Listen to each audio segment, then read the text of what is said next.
नमस्कार दर्शकों, खबरों की खबर के इस प्रोग्राम में आपका स्वागत है। आज हम आपको एक ऐसी सच्चाई से रूबरू कराएंगे जिसके बारे में शायद ही आपने पहले कभी पढ़ा, सुना या समझने की कोशिश की हो, लेकिन अब ये पड़ताल आपको सच मानने पर मजबूर कर देगी। दोस्तों, वर्तमान में भारत में ऐसा कोई स्थान नहीं है जहाँ मंदिर, मस्जिद, गुरुद्वारे या चर्च न बनाए गए हो। हर गली, नुक्कड़, बाजार और चौराहों पर श्रद्धालुओं ने दान सेवा देकर कई बड़े और छोटे मंदिर बनवाए हैं। भगवान शिव मंदिर, राम मंदिर, भक्त हनुमान मंदिर, लक्ष्मी नारायण मंदिर, कृष्ण मंदिर, दुर्गा मंदिर और जगन्नाथ मंदिर जैसे मंदिर और इसी तरह मस्जिद और मज़ारे हर क्षेत्र में लोगों ने अपनी श्रद्धा के तहत किसी न किसी देवी देवता को समर्पित करके जरूर बनवाया है।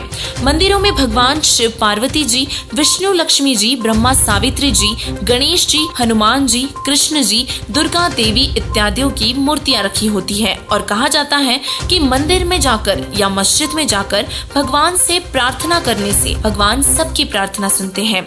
कोई भगवान शिव को अपना इष्ट देव मानता है तो कोई भगवान विष्णु जी व उनके अवतारों को भी भगवान मानता है और अधिकतर हिंदू श्रद्धालुओं ने अपने घरों में भी मंदिर बनवा रखे हैं जहां वे नित्य ज्योति लगाते हैं व गीता जी के श्लोकों का नित्य पाठ, भजन, कीर्तन और आरती करते हैं। हिंदू धर्म का सर्वश्रेष्ठ ग्रंथ श्रीमद् भगवद गीता जी है, जो कि सभी हिंदुओं के घर पर आसानी से मिल ही जाती है। गीता जी में काल भगवान ने जो अलौकिक ज्ञान दिया है, जिसे समझकर हम परमात्मा तक पहुंच सकते हैं, पर देखने में आया है कि जिन धार्मिक क्रियाकल्पों को करने के लिए भगवान ने गीता जी में मना किया है, दरअसल हम उन्हीं क्रियाओं को कर रहे हैं। तो इससे अंदाजा लगाया जा सकता है कि क्या हम भगवान को प्रसन्न कर रहे हैं या दुखी कर रहे हैं। भगवान की पूजा करना और धार्मिक क्रियाएं करना बिल्कुल भी गलत नहीं है, पर कुछ ऐसी धार्मिक क्रियाएं हैं जिन्हें हम बहुत ही उत्तम मानते हैं, परंतु वो पाखंड पूजा में ही गिनी जाती है, जिससे भगवान कभी भी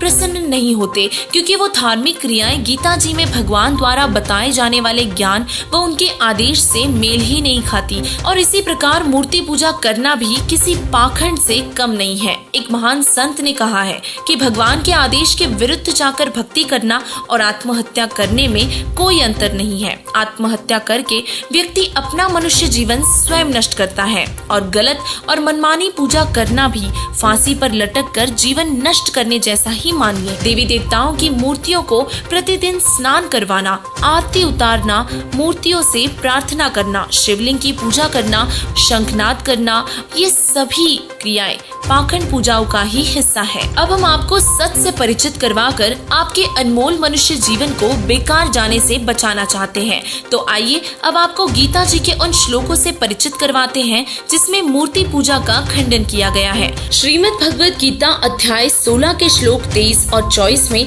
गीता जी का उपदेश देने वाला भगवान अर्थात गीता ज्ञानदाता अर्जुन को बता रहा है कि जो साधक शास्त्रों में वर्णित भक्ति की क्रियाओं के अतिरिक्त साधनाएं व क्रियाएं करते हैं, उनको न तो सुख की प्राप्ति होती है और न सिद्धि यानी कि आध्यात्मिक लाभ, और न ही उनकी गति होती है यानी कि उन्हें मोक्ष भी नहीं मिलता, अर्थात मनमानी पूजाएं करना व्यर्थ है। दोस्तों, अब सोचने वाली बात यह है कि साधक परमात्मा की भक्ति साधना सुख, सिद्धि और मोक्ष इन तीन ही लाभों को प्राप्त करने के लिए करता है, और यदि यही लाभ न मिले तो वो पूजा व्यर्थ ही समझनी चाहिए। पवित्र हिंदू धर्म के किसी भी सदग्रंथ में मूर्ति पूजा करने के लिए कहीं कोई प्रमाण नहीं है, और जो लोग शास्त्रों में लिखी भक्ति विधि के अतिरिक्त कोई और साधना करते हैं तो वो गीता जी के अध्याय 16 के श्लोक 23 और 24 में लिखी शास्त्र विरुद्ध साधना कर रहे हैं। हमारे शास्त्रों में परमात्मा की भक्ति करने की विधि बताई है। 5 यज्ञों के बारे में बताया,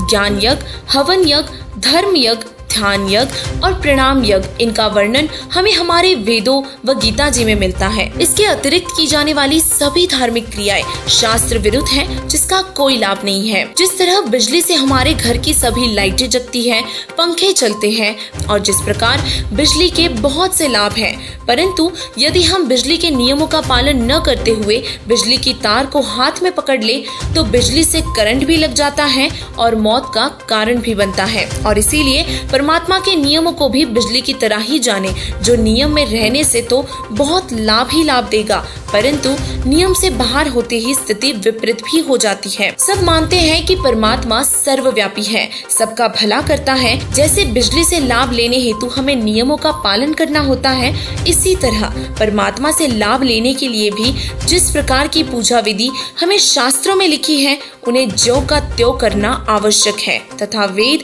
गीता और शास्त्रों में मूर्ति पूजा का खंडन किया है।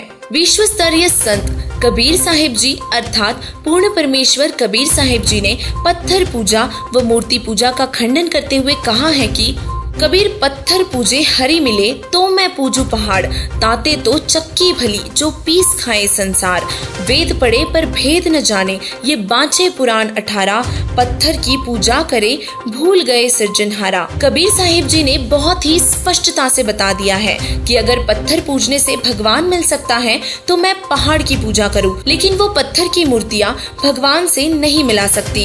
इससे अच्छा तो पत्थर की चक्की ही भली है, जो पूरे संसार को आटा पीस के खिलाती है और उनका पेट भरती है। बहुत से संत महंत आचार्य ब्राह्मण वेदों व गीता और पुराणों को रट तो लेते हैं, परंतु ज्ञान फिर भी समझ नहीं पाते और पत्थर की मूर्तियों की पूजा करते हैं और करवाते भी हैं, और वास्तविकता में परमात्मा को न तो वह जानते हैं और न ही समझते हैं। जिन महापुरुषों को हम पार अर्थात मोक्ष प्राप्त कर चुके मानते हैं, उन्होंने कभी मूर्ति पूजा नहीं की, बल्कि शास्त्रों में लिखी भक्ति विधि तथा 5 यज्ञों का पालन किया और मोक्ष प्राप्त किया। इससे स्पष्ट है कि मोक्ष होगा तो उन मंत्रों से ही होगा जिसका वर्णन गीता जी के अध्याय 17 के श्लोक 23 में किया है। ओम तत्सदिति निर्देशो ब्रह्मणस्त्रिविधः स्मृतः ब्राह्मणास्तेन वेदाश्च यज्ञाश्च विहिताः पुरा। ओम तत्सत मंत्र से ही पूर्ण परमात्मा प्राप्त हो सकता है। गीता अध्याय 16 के श्लोक 23 और 24 में लिखी मनमानी पूजा अर्थात शास्त्र विरुद्ध साधना जिसमें मूर्ति पूजा शामिल है, वह करने से कभी भी कोई लाभ नहीं हो सकता।